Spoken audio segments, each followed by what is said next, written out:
What's up, everybody? You are listening to the Credentials Unscripted podcast. I'm your host, Matt Sterenberg, and we've got a phenomenal episode for you today. We're talking with Naomi Boyer, who's a Senior Vice President of Digital Transformation at Education Design Lab. If you are in the world of micro-credentialing, skills and competencies, you likely know Naomi. She is doing some amazing work, as is Education Design Lab. And the conversation today is really about kind of shifting the ecosystem to skills and competencies. And to kind of set the table for everybody, think about what we've historically done. Look at a job description. Bachelor's degree required. Well, why? Well, we make assumptions on what you know based on the fact that you earned a bachelor's degree. You should know how to, write. You should know how to have some speaking skills. But it really doesn't define what you know. And so the work that they're doing, and we'll get into this as part of our conversation, but let's define the skills and competencies related to these credentials much better. Let's create a better ecosystem so that employers actually know what you know. They know what skills and competencies and what credentials lead to success in the workforce and all that stuff. So great conversation with Naomi, but without further ado, let's go. All right, I'm here with Naomi Boyer from Education Design Lab. Naomi, how are you? I'm fantastic. How can we be any better? Well, depending on the day, I'm sure we could come up with a different response to that question. But you are doing some amazing work. Tell us a little bit about the work that you're doing with Education Design Lab, and how did you get into this world? So I said that I'm amazing, and I'm amazing because I'm changing the world every day. At least I think I am. And that's the work that we do at the lab. Education Design Lab co-designs. We use human-centered design thinking as sort of the methodology to the work that we do with our partners. And our partners are colleges and universities, training providers of all types, ed tech vendors, workforce boards, employers, because we're really trying to deal with the wicked issues that are between that learn-earn continuum, and how do we connect the dots about those things. And so in my work at the lab, my colleagues focus on other areas, but in my work at the lab, I'm primarily focused on digital transformation. How do we use the technology tools to elevate the human experience and get opportunity seekers into the job roles that they need for a successful life and for family sustaining wages? So you have a huge emphasis on skills and how we translate skills, how we communicate skills, how can skills lead us to the next professional or educational opportunity. If you're new to this, you're sitting back and going, aren't we doing that today? Isn't that what college is in general? So help us define that a little bit. When you say skills, what are we actually talking about? So I will say that the field, and really it's pretty broadly, this is a global phenomena, is thinking about skills as a game changer for individuals to find their path, to make themselves visible in the marketplace, and for employers to find those individuals. And so when I should give some vocabulary here. So when I say skills, I'm using the word skills, and I think you might be as well, Matt, is because this is more the mainstream vernacular that has been subscribed to. When we say skills, I think we really mean competency. So it's not just a demonstrable skill, but it might also be knowledge, abilities, skills are included in there, dispositions, capabilities. It's what you bring to the table and your true self, right? So skills itself is what we're talking about. But when we're mentioning that, we're really talking about not being held to the degree as the defining criteria to enter the realm of possibility and to open opportunity to individuals. So we're not replacing the degree. Degrees are still really critical for individuals as they continue their journey. But if we can think about people have skills, they're not blank slates that they could be optimizing. And we've got employers who are just clamoring to get individuals that have those skills into jobs. So when we talk about us creating a skills-based economy, it's really thinking about how can we remove the barriers that we see on a current job description, like a degree, and open up the aperture to include those that have those degrees, as well as those that might have other skills, like someone coming out of the military or other law, some sort of military service, may have skills. They will have skills that they've gained as part of their rank and their MOS as they've moved up through those processes. That surely they're coming out of that service when they enter civilian life with something that could be capitalized on by those employers. But how we translate those things has not been very clear in the past. I'm glad you brought up, the fact that the degree is still important, because I want to dig into that a little bit. A few episodes ago, we had Lindsay Doherty on from Rand Corporation. We talked about stackable credentials. One of the things she highlighted was it was still, based on the data, still important to stack towards a degree. That's when you saw the most earnings benefit. My question is that because that's what we're used to? The degree has value because that's what employers still value, and it's kind of this outdated thing, but that's the world that we live in? Or is there like an intrinsic value to the degree, if that makes sense? Is a bachelor's degree only valuable because, hey, that's what we're going to put on the JD, the job description? We feel more comfortable because that's what we're used to. That's really, is it because we're historically used to it? Or is there some other value to the degree that we're not quantifying? Because when you think about it, at least from my perspective, isn't it just it's just a piece of paper saying I got a certain amount of credits, like to a degree. There's skills and competencies within that, which we historically haven't communicated well. So is there a world where we can get away from the degree, or do you think there's always going to be value there? Both and. So I think the degree as a proxy. So we have to keep in mind, what do we really know from the degree, and what is it communicating to an employer? Employers historically have been using that degree as a proxy for what someone knows. They're making an assumption that certain elements were covered, both potentially technical skills that prepare that individual to be successful in that job role, and what I'll call durable skills, soft skills. No one likes to say that are someone has developed as part of that experience, right? So it's the secret sauce and combination of both of those that the employer has made assumptions that degree holds that proxy. I say they've made assumptions because we still hear from employers that they're hiring people with degrees and they're not meeting the bar. And I hear from many, many employers that they're hiring people with those they would do without the technical skills if it assured the durable skills, but it's not. Why does it not? Because we don't teach to mastery to any of those things. You take your course, if you get a C and you've averaged out, you failed this one, you maybe passed this one, it's not a clear indication that all of the skills that were included in that degree program that you have been able to demonstrate. And perhaps if it was all competency based, then we could say, yes, this person who has this degree would have these skills. We've been making assumptions about what that degree holds up till this point in time. The data we have about someone's lifetime earnings, though, is based upon that assumption. So that degree still matters based upon the data that we have.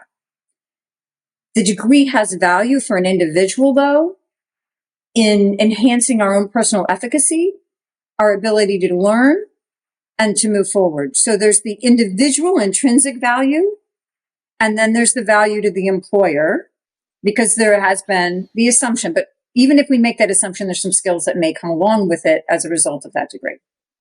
On the flip side, you're hitting close to home, where you're like someone who's got a degree but no actual skills. Coming from a liberal arts college, that's hitting home a little too close, Naomi. So yeah, well, I've got only durable skills, no actual technical knowledge of anything. and we hear this from we hear this in general, right? That I came out with a liberal arts degree and then couldn't get a job, and what am I really good to do now, right? So I am under the belief faculty everywhere are teaching their hearts out. They're teaching classic literature. They're teaching art history. They're teaching psychology and sociology and anthropology and all of these wonderful, wonderful degrees and courses. What we have not done well is make what they're learning intentional and explicit, including the durable skills, as well as that art history competencies or that literature competency. We're not making those competencies that they're gaining explicit and intentional. Because Matthew, as you graduated, if you knew I was not only in these liberal arts classes, but then I also had gained these skills, when you walk into an employer, you can say, I may have an English degree, but here's what I can also do as a result, because I gained this in my classes.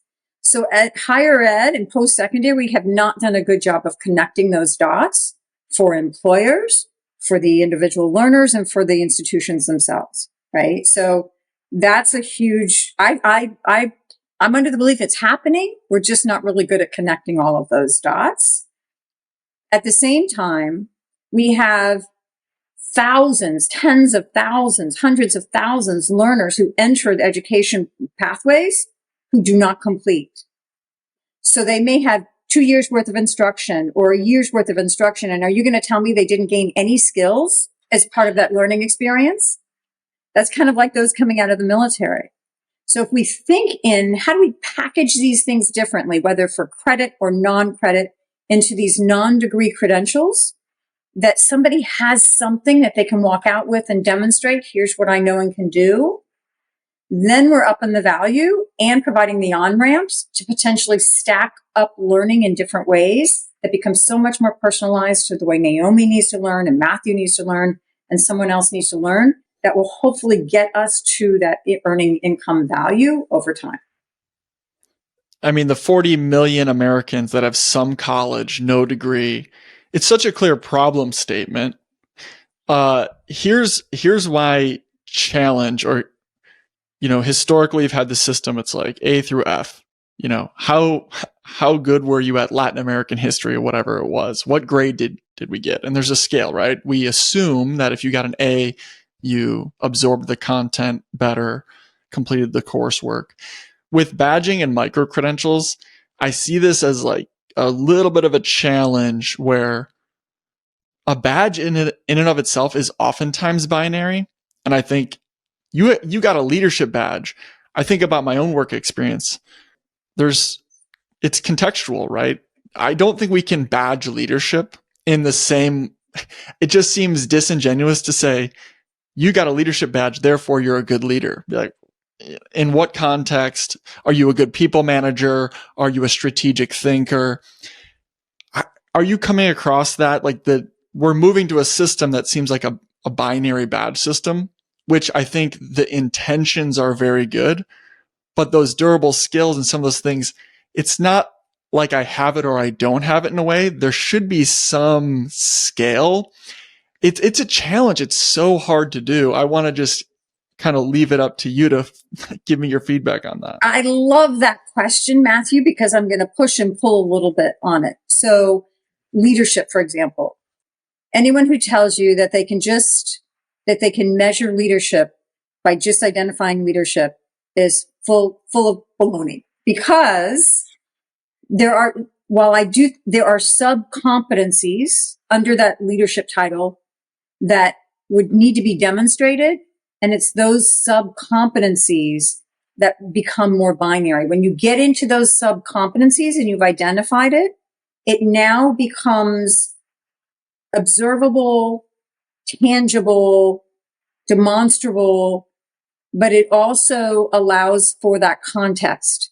Because in any digital micro-credential, it should be towards demonstration of competence, but leadership in what? And that data underscoring it needs to tell you in what and why and how was that earned, right? The ability to pull that data in is critical.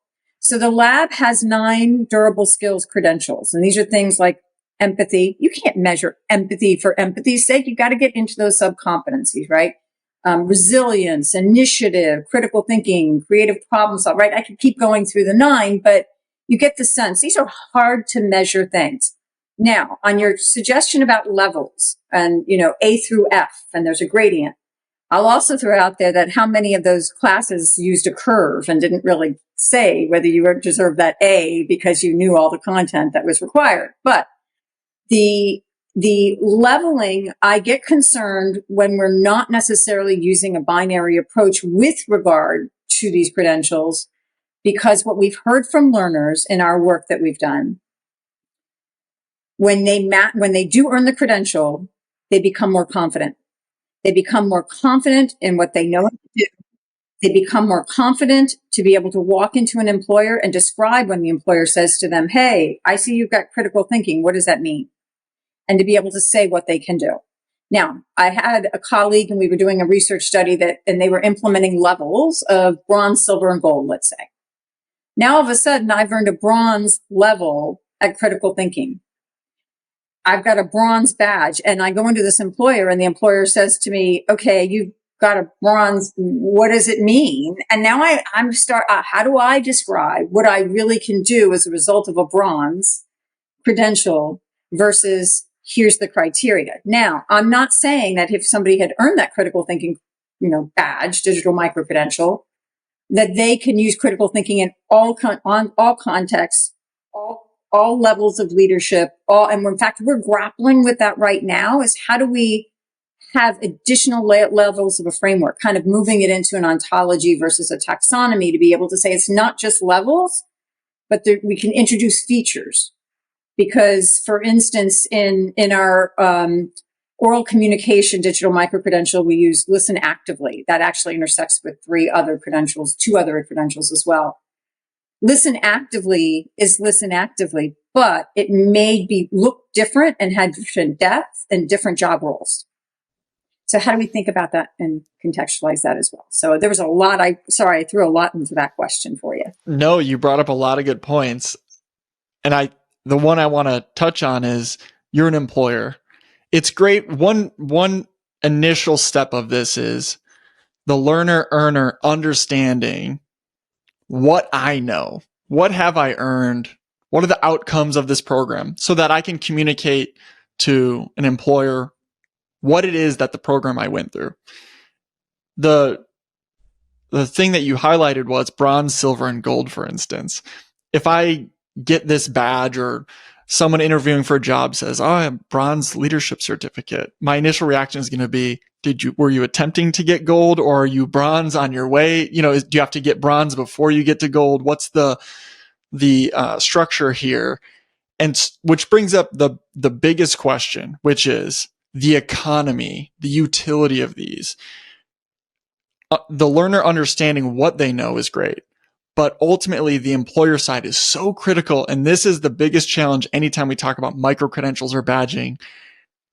Is anyone going to care about this? And how do I communicate it to them? So without having the entire burden on the learner trying to communicate, no, this is why you should care about this.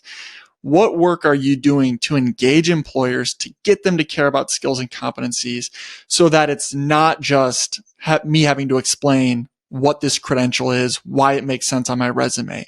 It's such a big lift. Tell me about the work that you're doing there. Yeah, fantastic question, because it's really about the adoption. We've got organizations that are awarding. We have higher ed organizations that are awarding. We have K-12 institutions that are awarding. We have employer organizations that are awarding these credentials. But who's adopting them? Who's ingesting and consuming them and giving them value? They've got to have value and meaning in order for us to be putting them out there into the space, right? So at the lab, we talk about skills visibility. That's visibility, as you said, for the learner to understand the pathways to a specific career or job role, for the learner to understand their own skills. What do I know and can do so I can best communicate it? But also skills visibility for that individual to be able to use the skills they have as a currency and have employers seek and find them as well, right? So that skills visibility. I think that's huge. Like, you have to create a marketplace where they can find you, or else, it's just going to be information pushed to them and they're never going to fully adopt it. I think that's a huge piece. Exactly. And I'm using adoption, and the adoption concept is actually bigger. And this was like a aha moment. We were working with one of our funders and they pushed me on this. And I'm so glad they did, because it restructured some of my thinking. Adoption is not just employers. How many of your higher ed institutions are actually accepting digital micro-credentials from the K-12 institutions in their applications? They're not. They're awarding credentials, but they're not necessarily having, ingesting that data, if we go into the technical side of things, to be able to bring it in. So across our system, thinking about how do we adopt these and give these value. The lab has had a series over the last year, a series of conversations with employers, HR tech vendors, the larger stakeholder community, poking at all of these issues. Where are the pinch points to adoption? Where are the pinch points in our technological data systems? Because the interoperability, when we talk about interoperability, it's not just the flow of data through the system. That's a piece of it. It's the technological components, but it's the human component. So how do we move the individual from point A of award a credential all the way through to where they're capitalizing on that in the employment space, right? And then some of these credentials are also not just for hire, but it's for advancement as well within organizations. And so thinking about that. So where are the pinch points? Well, I hear from the HR tech vendors that employer behaviors need to change. Great. I've heard from employers that ed providers' behaviors need to change.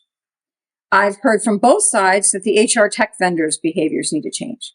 What we haven't done a really good job of in this space is lining up the incentives for each one of those stakeholders and helping all of them come together around centralized incentives to make this work. Employers have expressed that right now the credentialing space is full of a lot of white noise. There's so many credentials, they can't make sense of them in order to really give them the true value that they need. So there's a number of projects underway that are kind of thinking about how can we look at the quality of a credential? What are the criteria? There's a lot of discussion about the friction points between HR tech vendor systems. And I would say the same thing on the admission side systems of how do we ingest skills? How do we ingest verified credentials? How do we deal with this data and bring it in a way that makes sense? So there's technological issues there that have to be worked through. Overall, the employers have a valuable seat at this table. And I've heard some of the same things from them that I've heard from the education providers, which is, yes, we're of interest in this. My work with SHRM Foundation has kind of accelerated that and elevated that. Yes, there's interest. We want to do skills-based efforts, but it's a lot of work internally, figuring out our own internal house of skills taxonomies, figuring out how to make this work. How do we connect these things? We're not even sure how to bring these in. We're not sure what it means. So there's so many questions right now, and helping them figure it out is so important because so often on the education provider side of things, we want to assume that they're not interested because they're not at the table, but we keep asking them to come to us and we haven't gone into their space to really figure it out together. And so as the ecosystem, we use that word way too much, but as this full skills ecosystem is emerging, it's going to take some focused effort to connect all of those stakeholders together. And I think what's really cool is the work that you and others are doing where you can think about it on a local level, which is this little laboratory for can we make this work? But then you have the tension of, well, we want to build a system that can scale and all this other stuff because there are local employers, local community colleges that are invested in this. You highlighted so much and we could dig into so much more, but I'm going to leave it there. And Naomi, thank you so much for joining me. I'll leave you with the last word. Is there anything that you want to highlight about your work or something that people should know? I'm excited by the possibilities. And I think even though we've mentioned a lot of friction points along this journey, I think it's just a matter of rolling up our sleeves. Education Design Lab, we're a lab. We test, we try, we prototype, we iterate, we try again. And I think we're really going to have to kind of, as a community, adopt that. And this is a global conversation in order to facilitate change and advance and transform where we want to go. So that's our episode with Naomi Boyer from Education Design Lab. She's so smart, and the thing I really liked about our conversation was that she understands what the pinch points are in the problem statements and is very realistic about our ability to solve them. But we're at the very beginning stages of this, and I left feeling more hopeful about the ecosystem at large because there's so many wonderful organizations committed to this. So how do we better think about skills and competencies? How do we communicate those better? How do we know what you actually know when you've completed your degree or earn a credential? And how do we create a better ecosystem for employers and learner earners? So check out the work that they're doing at Education Design Lab. And this was our 12th episode. So like and subscribe if you're enjoying these conversations. And you can email me at credentialsunscripted@gmail.com. Give me your feedback, suggest different topics for episodes, things like that. But appreciate listening, and we'll talk to y'all real soon. Goodbye.